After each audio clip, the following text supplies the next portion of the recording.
at safe kayong kalagayan ngayon.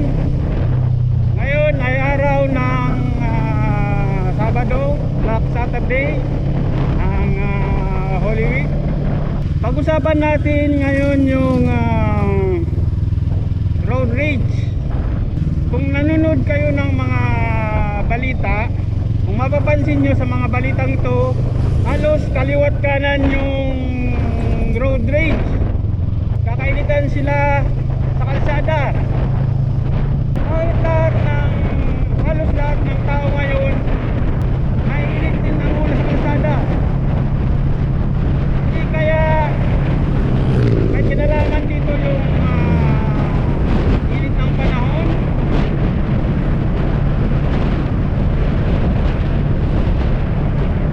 Natin alam.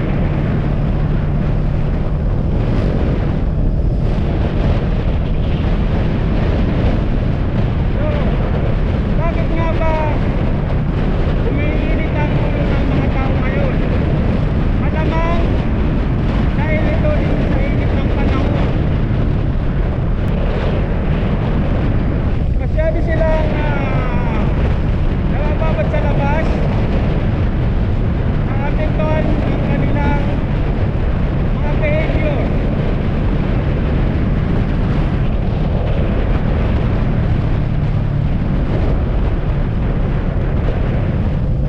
Doon nagkakaroon ngayon ng mga road rage sa kalsada.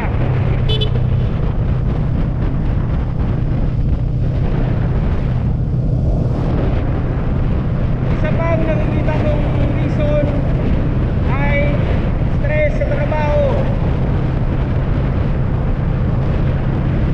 Minsan hindi na maganda ang kanilang timpla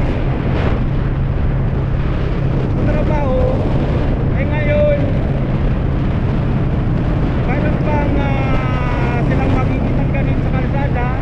So mayroong gigit-gigit sila, nagtatapang ng Pilipino.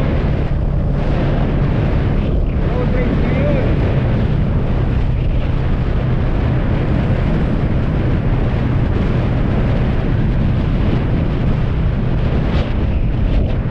Kung napanood nyo sa balita yung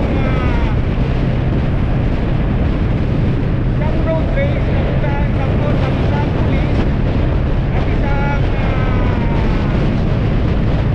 driver.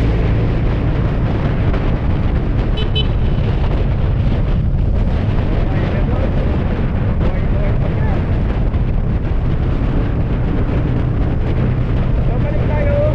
Ngayon, nagkakitan ngayon yung dalawang sasakyan.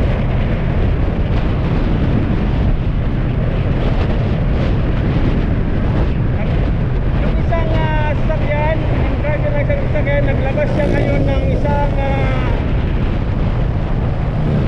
baril at binalil yung nakikitinan ng driver. Ayon sa balita, napag-alaman ngayon na yung bumaril ay sa palang pulis. So, bakit nangyayari ang mga ganito? Lalong kumanding pulis. Either wala na siya sa condition para mag-drive dahil sa stress sa trabaho o pamilya, kaya nangyayari mga ganon.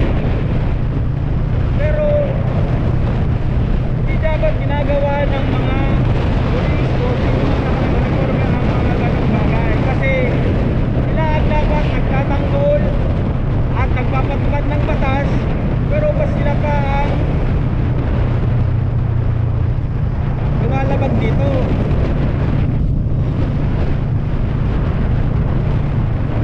So paano maiiwasan ngayon yung road rage?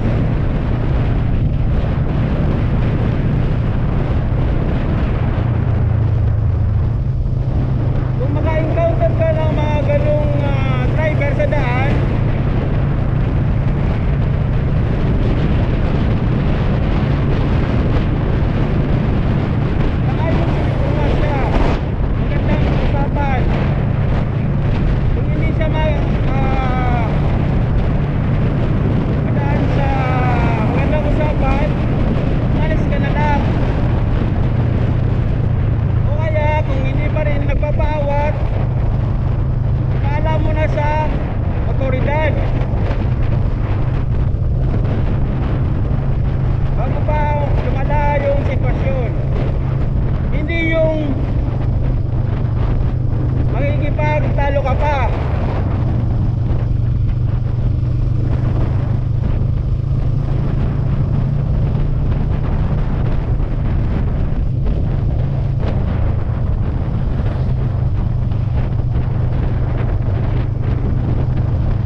para sa din sa mga tao na